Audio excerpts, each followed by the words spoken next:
I heard them talking about me at 11:30 p.m. right under the roof I had paid off entirely 2 decades ago. I was 68 years old and my sleep had grown lighter since my husband Arthur passed away. Our home in Palo Alto was nothing overly flashy when we bought it in the 80s. It was just a sturdy four-bedroom house with a nice yard.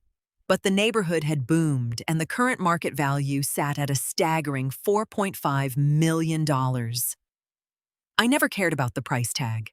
I only cared about the memories. When my daughter Claire and her husband Mark asked to move in to save money for their own place, I welcomed them. I gave them the master suite. I took the smaller guest room downstairs. I thought we were a family helping each other out. But as I walked toward the kitchen for a glass of water that night, their hushed voices drifting from the living room stopped me in my tracks. "She's constantly just sitting around," Mark muttered, the clinking of his expensive whiskey glass echoing softly. "I don't get it. She doesn't work. She just reads or gardens." Claire sighed, a heavy, exhausted sound. "I know. It's draining. You'd think she would do more around here to earn her keep. She eats the groceries we like, but she doesn't help with the heavy lifting. She's just taking up space." "You eat, but don't help," Mark agreed dryly. "It's like having a teenage roommate who doesn't pay rent." I stood perfectly still in the dark hallway. My heart gave a painful, hollow thud. I didn't burst into tears. I didn't walk in and demand an apology. At my age, you learn that arguing with entitled people is a waste of perfectly good oxygen. I just smiled, a small, tight curve of my lips in the shadows, and quietly turned around. If they truly believed I didn't contribute to the life they were enjoying, it was time to let them experience exactly what this house looked like without my invisible labor. Tomorrow, their comfortable routine was going to change completely. The next morning, the California sun poured through the kitchen windows just like it always did. Usually by 7 a.m., I would have a fresh pot of French roast coffee waiting on the counter. I would have emptied the dishwasher, wiped down the granite islands, and neatly sorted their incoming mail. Not today. I woke up, made a single cup of instant coffee just for myself, and sat on the back patio with my novel. I left the kitchen exactly as they had left it the night before. Sticky wine glasses in the sink, cracker crumbs on the counter, and the coffee maker entirely empty. Around 8:15 a.m., Mark stumbled into the kitchen, his tie hanging loose around his neck. I heard cabinet doors opening and slamming shut. "Judith!" he called out, stepping onto the patio with a confused frown. "Did the coffee maker break?" I looked up from my book, keeping my expression perfectly mild. "No, Mark. It works fine. I just didn't make any this morning." He blinked clearly, not understanding. "Oh. Well, we're out of the organic almond milk too. Did you forget to grab it yesterday?" "I didn't forget," I replied, turning a page of my book. "I just didn't go to the grocery store. For the past year, I had been the one quietly stocking the fridge. I paid for the premium cuts of meat, the expensive dairy alternatives Claire preferred, and the artisan breads. I did it because I loved them, and I had the savings. But love should not be mistaken for blind servitude." "Right," Mark muttered, his face flushing slightly. He grabbed his briefcase and rushed out the front door without breakfast. Later that afternoon, I logged onto my computer. I carefully removed Claire's name as an authorized user on my secondary credit card. It was the card she conveniently used for household expenses, which somehow always included her dry cleaning and premium streaming subscriptions. I didn't announce it. I just clicked confirm. The free ride was officially over, and it was only the first missing piece of their perfect puzzle. It took exactly 3 days for the tension to officially surface. The house was rapidly losing its pristine charm. The laundry room was piled high with Mark's gym clothes and Claire's work blouses. The refrigerator was a barren wasteland, containing only a jar of mustard, some limp celery, and the small specific items I had purchased solely for my own meals. Claire came home on Thursday evening, dropping her designer tote bag heavily onto the kitchen island. She opened the fridge, stared into the empty space for a long moment, and then turned to face me. I was sitting at the dining table, quietly eating a simple salad I had prepared. "Mom, what is going on?" Claire demanded, her voice tight with irritation. "There's no food in the house. My card got declined at the dry cleaners yesterday, and the living room is a mess." I put my fork down, dabbing my mouth with a napkin. "I'm putting myself on a stricter budget, Claire.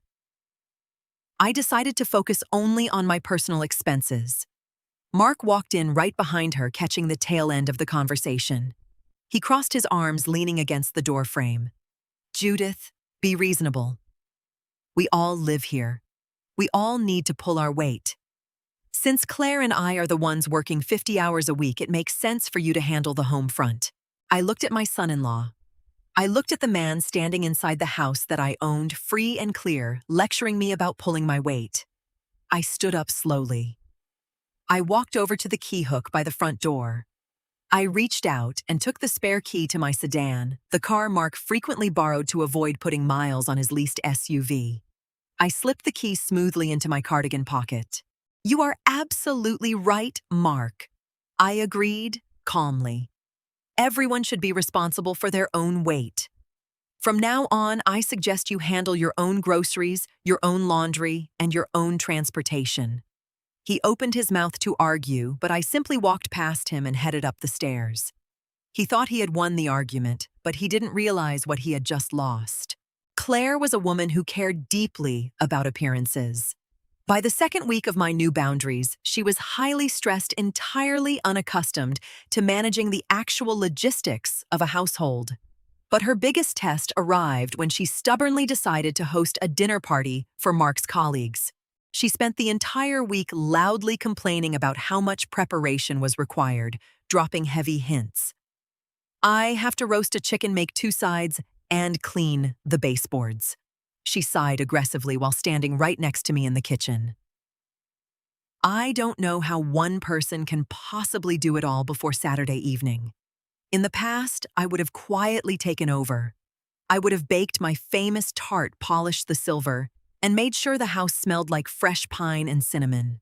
Instead, on Friday afternoon, I packed a small overnight bag. I booked myself a lovely room at a quiet bed and breakfast down the coast in Monterey. When Claire came downstairs on Saturday morning, her hair tied in a frantic bun, she found me standing by the front door in my coat. "Where are you going?" she asked, her eyes widening in pure panic. "The guests arrive at 6. The house is a disaster, and the chicken isn't even prepped. I'm going to Monterey for the weekend," I replied smoothly, picking up my small suitcase. "I have a massage booked for 3 o'clock. "You can't leave," Claire shouted, her voice breaking. "You know how important this dinner is for Mark's promotion. I need your help." "You are 34 years old, Claire," I reminded her softly. "You invited people to your home. You will figure it out."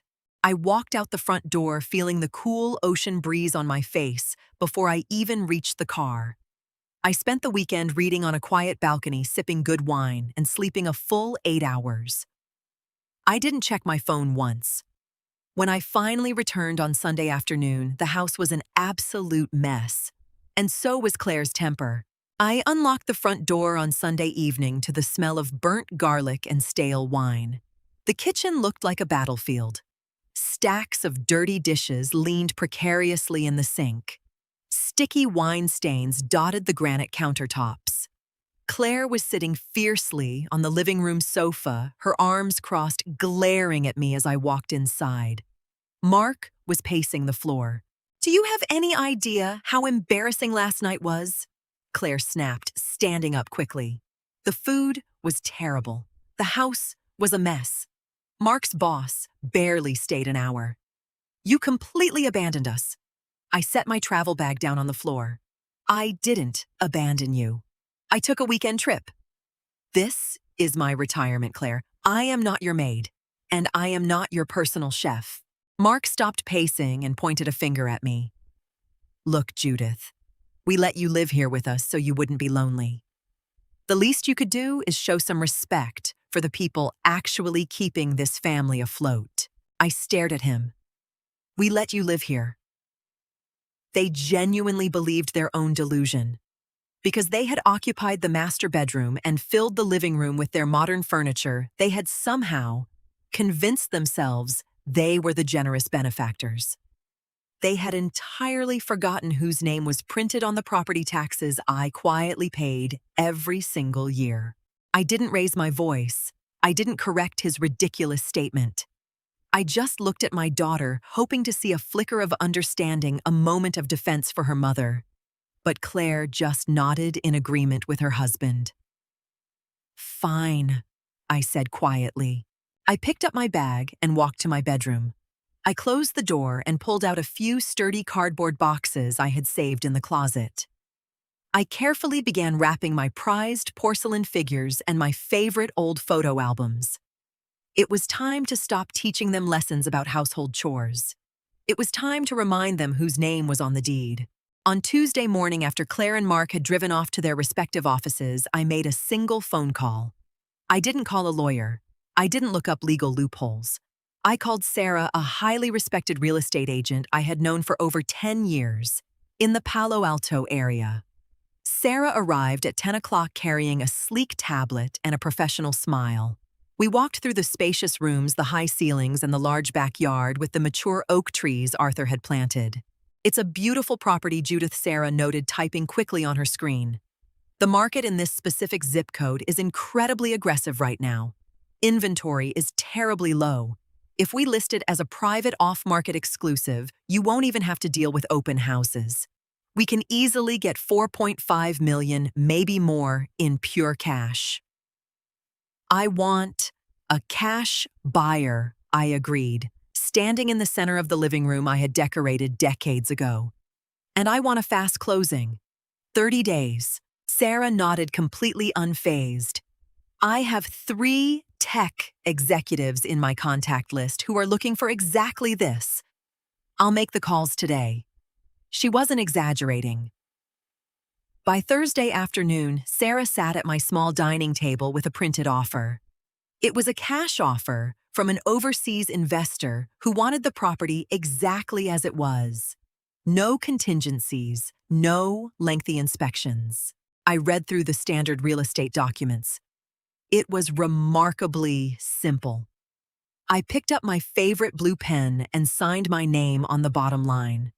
I felt a profound sense of lightness wash over my chest. The heavy anchor of the past was finally lifted. Sarah smiled and packed up her briefcase. The paperwork was officially signed on a Tuesday afternoon. The absolute fallout in my household would begin on Thursday. I didn't plan a grand dramatic speech. I didn't want to engage in a screaming match in the living room. I wanted the reality of the situation to be delivered in a way they could not argue with, manipulate, or dismiss as a temporary mood swing. Because Mark worked for a large corporate firm, he was notoriously difficult to reach for personal deliveries. So the escrow company naturally sent the formal notification of the sale and the mandatory 30-day notice to vacate directly to his office via certified mail, requiring his direct signature. At 4:30 p.m. on Thursday, the heavy mahogany front door slammed open.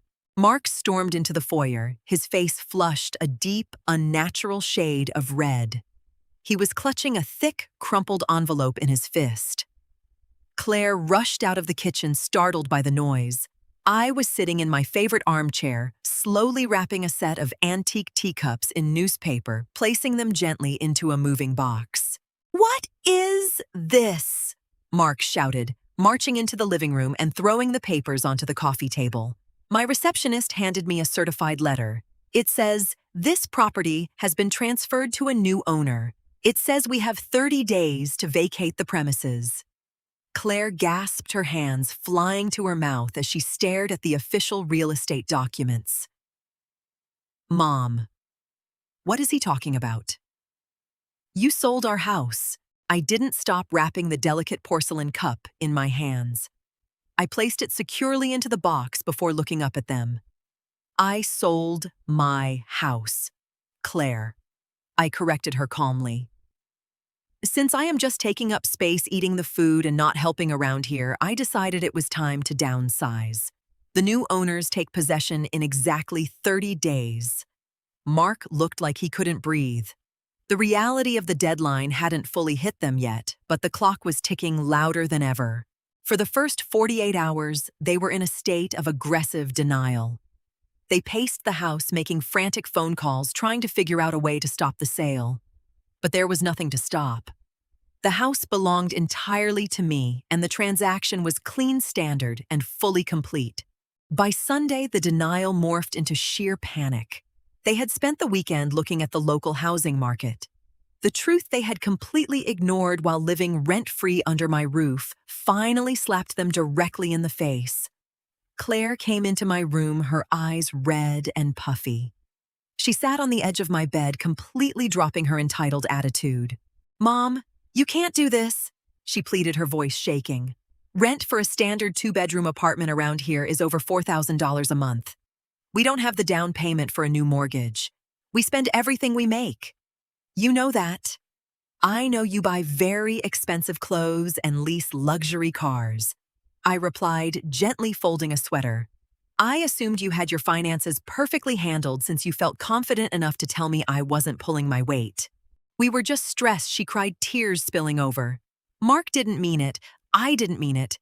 We'll pay rent. We'll cover the groceries. Just please cancel the sale." "The sale is final, Claire," I stated, entirely unmoved by the tears. "I have paid the property taxes, the home insurance, and the major maintenance for the last 5 years, while you both lived here for free. You treated me like a burden in the home I built. It's time for you to build your own." She stared at me, realizing the absolute finality in my tone. I wasn't angry anymore. I was just done. Their apologies were loud, but my silence was far louder. The final 30 days passed in a blur of cardboard boxes and heavy tension. Mark's arrogance entirely evaporated, replaced by a sullen, bitter silence. He spent his evenings aggressively packing his golf clubs and expensive electronics, fully realizing that his lifestyle was about to drastically downgrade. They couldn't secure a mortgage in time. They were forced to sign a lease on a cramped older apartment in a neighboring, far less prestigious town. On the final morning, the large moving truck idled loudly in the driveway. I had already moved my essential belongings into a temporary storage unit. The house was completely empty, the echoing hardwood floors entirely bare. Claire stood by the front door holding a potted plant. She looked around the vast, beautiful foyer, her face pale. She finally understood the magnitude of the safety net she had selfishly taken for granted and subsequently destroyed. "I hope you're happy, Mom," she said bitterly. "You really ruined our lives over a few stupid comments." "I didn't ruin your life, Claire," I replied, my voice steady and firm. "I simply stopped funding it." There is a very big difference. Mark didn't even look at me. He just carried the last box to his car, slamming the trunk shut. They pulled out of the driveway without waving goodbye. I stood alone on the front porch. Sarah, the real estate agent, pulled up a few minutes later to collect the final sets of house keys for the new overseas buyers. I handed over the heavy brass keys without a single ounce of regret. Watching the moving truck turn the corner and disappear, I took a deep breath of the cool morning air. I felt something I hadn't felt in years: absolute freedom. 3 months later, I sat on the balcony of my new home. I had used a small fraction of the $4.5 million to purchase a beautiful, manageable 2-bedroom condominium right near the beach in Carmel. There was no yard to constantly maintain, no massive property taxes to stress over, and absolutely no one leaving dirty wine glasses in my kitchen sink. The ocean breeze blew gently through the open sliding glass doors, carrying the faint, comforting sound of crashing waves.